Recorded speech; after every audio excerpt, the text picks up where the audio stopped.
రాష్ట్రంలో ఆధ్యాత్మిక శోభ రావాలి, తిరిగి ప్రతి ఒక్కరు కూడా దైవాన్ని ఆరాధించడం, సేవించడం అనేటువంటిది వాళ్ళ జీవన శైలిలో అది ఒక భాగం కావాలి అని చెప్పి గౌరవ ముఖ్యమంత్రి గారు ఆదేశాలు ఇవ్వడం.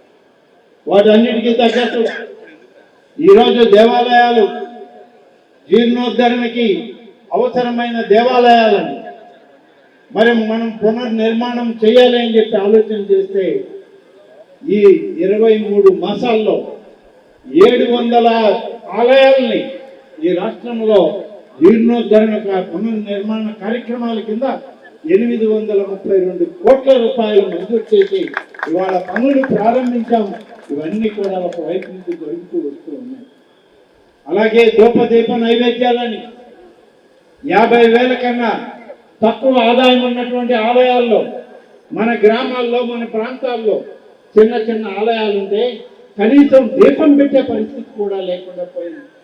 దీపం పెట్టేటువంటి పరిస్థితి లేక ఆ దైవం కేవలం ఏదో వాళ్ళు ఏదైనా మొక్కుబడులు నుండి గ్రామస్తులు కొబ్బరికాయ కొట్టే పరిస్థితి తప్ప దీపం కూడా వెలిగించలేని స్థితికి పోయారు. అందునుంచే ధూపదీప నైవేద్యం అనేటువంటి ఒక ప్రత్యేక కార్యక్రమం తీసుకుని గౌరవ ముఖ్యమంత్రి గారు ప్రతి నెల 1వ తారీఖు వచ్చేటప్పటికి ఆ ఆలయానికి సంబంధించినటువంటి ఒక పూజారిని ఎంపిక చేసి 10,000 రూపాయలు వాళ్ళ బ్యాంక్ అకౌంట్కి జమ చేయండి అని చెప్పి చెబితే ఇవాళ 10,000 రూపాయలు దాదాపు 6,170 ఆలయాలకి 74,04,00,000 రూపాయలు 10,000 లెక్కన ఇవాళ జమ చేస్తూ ఉంది కూటమి ప్రభుత్వం.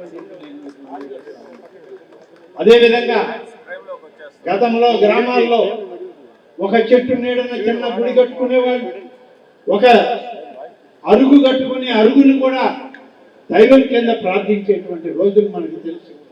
కానీ ఇవన్నీ కాలానుగుణంగా అవన్నీ కూడా మార్పులు వచ్చాయి. గ్రామాల్లో భజనలు చేసేవాళ్ళు తగ్గిపోతున్నారు, దైవం మీద ఆసక్తి తగ్గిపోతుంది. ఆధ్యాత్మికతని తిరిగి మనం పెంపొందించాలి. ప్రతి గ్రామంలో ఒక దైవ సంబంధించినటువంటి భజన మందిరం ఉండాలి అని చెప్పి తిరుమల తిరుపతి దేవస్థానం వాళ్ళు ఇచ్చేటువంటి ఆర్థిక సౌకర్యంతో ఆంధ్రప్రదేశ్ రాష్ట్రంలో ఇవాళ మన ముఖ్యమంత్రి గారు తీసుకున్న నిర్ణయం 5,000 భజన మందిరాలని ఎక్కడైతే ప్రజలు భజన మందిరం ఆలయం కావాలని కోరుకుంటారు అక్కడంతా నిర్మాణం చేయండి అని చెప్పి ముఖ్యమంత్రి గారు ఆదేశాలు ఇస్తే 2 సంవత్సరాల లోపల 5,000 భజన మందిరాలని ఒక్కొక్క దగ్గర 5 సెంట్ల భూమి ఉంటే 20 లక్షల రూపాయలు, 5 సెంట్ల కన్నా 10 సెంట్ల భూమి ఉంటే 30 లక్షల రూపాయలు, 10 సెంట్ల నుంచి 20 సెంట్ల భూమి కానీ ఉంటే ఆ ప్రాంతంలో 40 లక్షల రూపాయలు ఇచ్చి భజన మందిరాలు ఆలయాల రూపంలోనే నిర్మాణం చేయడానికి సంకల్పించాం, మొదలు పెట్టాం, చాలా మంజూరు చేశామని చెప్పి మనం చేస్తాం. ఈ 5,000 భజన మందిరాలకు ఇవాళ మన ముఖ్యమంత్రి గారు మంజూరు చేసినటువంటి కూటమి ప్రభుత్వంలో 750 కోట్ల రూపాయలతో ఈ 3 రకాల భజన మందిరాల నిర్మాణం చేయడం ఈ రాష్ట్రమంతా ఒక ప్రతిష్టాత్మకంగా చేస్తూ 2 సంవత్సరాల్లో భజన మందిరాలన్నీ పూర్తి చేయాలన్న లక్ష్యంతో ఇవాళ దేవాదాయ శాఖ అధికారులందరూ కూడా పనిచేయడం జరుగుతుంది. ఇప్పటికే దాదాపుగా 679 భజన మందిరాలు 113 కోట్ల రూపాయలని మంజూరు చేశాం. పనులు మొదలవుతూ ఉన్నాయి, భూసేకరణ జరుగుతూ ఉంది. ఎక్కడైతే భూమి ఉంది అంటారో ఆ భూమికి తగినటువంటి ఆలయాన్ని మంజూరు చేసి ఇవాళ మొదలు పెడుతూ ఉన్నాం. అట్లాగే 12 సంవత్సరాలకు ఒకసారి వస్తుంది పుష్కర సమయం.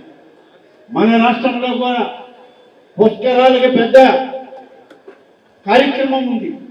గోదావరి పుష్కరాలు, కృష్ణానది పుష్కరాలు. మన అదృష్టం ఏంటంటే 3 దఫాలు 36 సంవత్సరాల్లో 3 పుష్కరాలు వస్తే 3 పుష్కరాలకి ముఖ్యమంత్రిగా చంద్రబాబు నాయుడు గారి ముందుండి 3 పుష్కరాల్ని ఆయన నడిపేటువంటి ఆ భగవంతుడు ఇచ్చినటువంటి ఆశీస్సు అందరికీ అవకాశం రాదు. 3వ దఫా పుష్కరాల్ని ఆయనే ఇవాళ జరుపుబోతూ ఉన్నారు. 400 ఆలయాలకి పాలక వర్గాలను వేయాలి. ఇవాళ రంగనాయకుల స్వామి ఆలయాన్ని ఎలా వేశాము? ఇప్పటికే 956 ఆలయాలకి పాలక వర్గాలను పూర్తి చేశాం. మరొక 463 ఆలయాలకి వివిధ స్థాయిల్లో పాలక వర్గాలను వేయడానికి ఇప్పటికే నిర్ణయం చేయడం జరిగింది. త్వరలోనే ఆ కార్యక్రమాన్ని కూడా చేస్తామని చెప్పి ఈ సందర్భంగా మనం చేస్తాం. అలాగే నెల్లూరు జిల్లా మన సొంత జిల్లా. నారాయణ గారు మంత్రిగా, దేవాదాయ శాఖ మంత్రిగా నేను ఇద్దరం నెల్లూరు జిల్లా వాళ్ళం. ఈ నెల్లూరు జిల్లాలో దేవాదాయ శాఖ తరఫున అభివృద్ధి కార్యక్రమాల్లో ధూపదీప నైవేద్యం కింద 8 నియోజకవర్గాల్లో ఇప్పటికే 484 ఆలయాలకి 5,81,00,000 రూపాయలు ఖర్చు చేసి ప్రతి నెల ఆ ఆలయాలకి బ్యాంక్ అకౌంట్కి 10,000 రూపాయల లెక్కను పంపించేటువంటి పరిస్థితి ఇప్పుడు ఈ కూటమి ప్రభుత్వంలో మనం చేస్తూ ఉన్నాం. ఈ యొక్క కమిటీ ఏదైతే కమిటీ ఉందో ఆ కమిటీలో ఉండే సభ్యులు కానీ చైర్మన్స్ కానీ, ఎందుకంటే అల్పగిరి రంగనాథ స్వామి టెంపుల్ అంటే ఈ రాష్ట్రంలో తెలియని వాళ్ళు ఉండరు. అంత పవిత్రమైన టెంపుల్, ఎంతో పురాతనమైనది. ఈ టెంపుల్కి ట్రస్ట్ మెంబర్ అయ్యారు, చైర్మన్ అయ్యారంటే మీ యొక్క అదృష్టం, వారు జన్మలో చేసుకున్న పుణ్యమే. ఇక్కడ కొన్ని పనులు ప్రపోజల్లో ఉన్నాయి, కొన్ని వర్క్ జరుగుతున్నాయి, కొన్ని ఆల్రెడీ టేకప్ చేశారు, కొన్ని జరుగుతున్నాయి.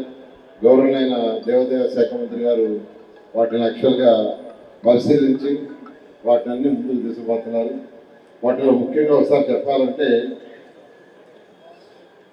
ప్రతి శనివారం అన్నదాన కార్యక్రమం ఒకటి సక్రమంగా జరిగేటట్టుగా చూడాలని. Doctor Rajasekhar eye hospital super speciality eye care centre. కంటి ఆపరేషన్లకు చెన్నై, మధురై వెళ్లనవసరం లేకుండా ప్రపంచ స్థాయి ఆధునిక ఆపరేషన్లు ఇప్పుడు మన నెల్లూరులో. సత్యసాయి భజన మందిరం ప్రక్కన 3వ మెయిన్ రోడ్, రామ్మూర్తి నగర్, నెల్లూరు.